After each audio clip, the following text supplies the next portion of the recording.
Paris occupe aujourd'hui la place de capitale mondiale de la culture.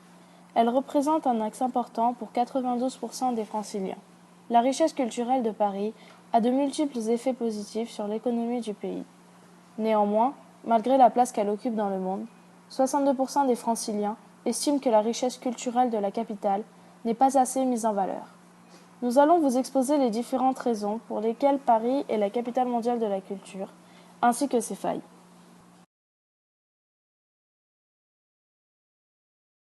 Elle tient sa grande réputation grâce à ses artistes mondialement connus comme Edith Piaf. Elle tient aussi sa réputation de son histoire riche, comme grâce à la Révolution française ou à Louis XIV. Bonjour, je m'appelle Karina Sadoun, je suis actuellement étudiante à Paris et ça fait maintenant 6 ans que je vis à Paris.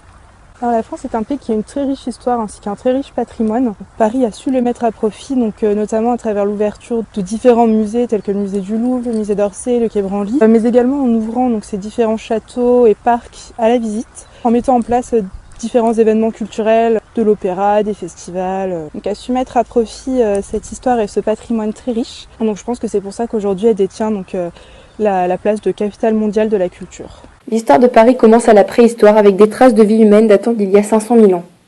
Ces premiers visiteurs, des chasseurs itinérants, choisirent de s'installer durablement à Paris 500 ans avant notre ère. Profitant d'une topographie plane, de la douceur du climat, de la présence de la Seine, fleuve navigable toute l'année, et de la plus grande île qu'il s'y trouvait, l'île de la Cité, qui constituait un refuge idéal. Bien avant de s'appeler Paris, à partir du 5e siècle après Jésus-Christ, la ville s'appela tour à tour Lutèce, puis progressivement la ville des Parisis.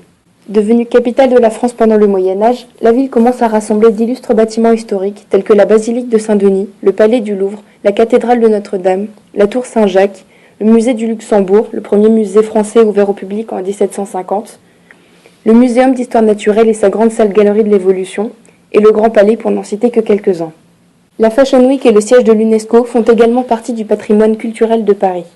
Par peur de voir la ville se transformer en musée, les gouvernements décident d'innover et, à partir de 1970, on voit sortir de terre des bâtiments beaucoup plus innovants, comme la tour Montparnasse, le centre Georges Pompidou en 1977 et la Grande Arche en 1989. La Fashion Week et le siège de l'UNESCO font également partie du patrimoine culturel de Paris. Alors selon moi, il ne manque pas grand-chose à la ville de Paris d'un point de vue culturel. Par contre, je pense que ce qui pourrait être changé, ce serait les prix qui pourraient être revus à la baisse. Parce que c'est vrai que pour certains espaces culturels, tels que l'opéra par exemple, les prix sont assez exorbitants. Et c'est pas tout le monde qui peut se permettre d'y aller. Donc c'est seulement une certaine catégorie de la population et je trouve que c'est quelque chose d'assez dommage. Et il lui manque une attractivité auprès des jeunes. Elle a perdu son rayonnement par rapport aux autres grandes capitales et elle se fait vieille. Paris a longtemps semblé être à l'abri de toute menace. Énormément de faiblesses. De nos jours, certaines appellations négatives font surface.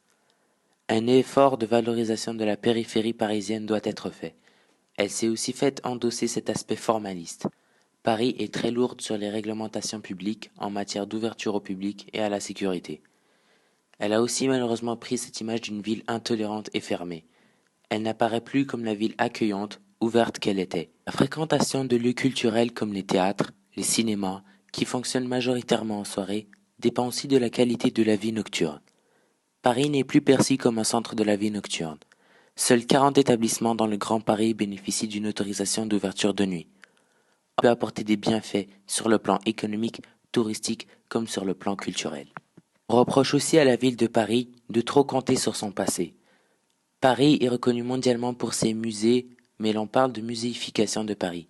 Cela apparaît comme une mise en garde du fait que Paris compte trop sur ses musées.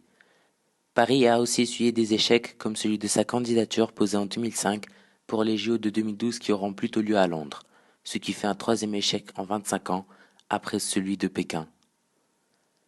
Ou encore le fait que des fondations et des organisations culturelles ayant planifié de s'installer à Paris sont délocalisées pour des villes comme Venise. Certaines grandes collections préfèrent s'implanter dans d'autres villes françaises, comme Arles ou Avignon. De plus, Paris perd lentement ses parts d'attractivité culturelle, comme à Abu Dhabi, en Asie, où l'on observe l'explosion durant ces dernières années du nombre de festivals, ou dans les pays émergents qui sont portés par la mondialisation. Pour conclure, nous pouvons dire que malgré sa place de capitale mondiale, Paris reste encore très loin de l'excellence.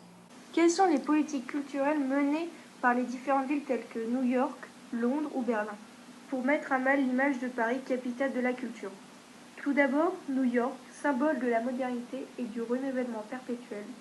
Grâce à sa politique de la culture numérique, les jeunes se montrent plus actifs au sein de la ville. Par exemple, les bibliothèques se sont mis en réseau sur Internet, permettant le téléchargement de livres, cartes, manuscrits ou partitions sur les appareils numériques disponibles pendant 7 à 21 jours pour les abonnés, attirant les plus grandes maisons d'édition internationales. La mairie new-yorkaise encourage les artistes new-yorkais par la récompense Made in New York Award pour le divertissement. Berlin, ancienne capitale de la culture européenne, privilégie les dépenses culturelles.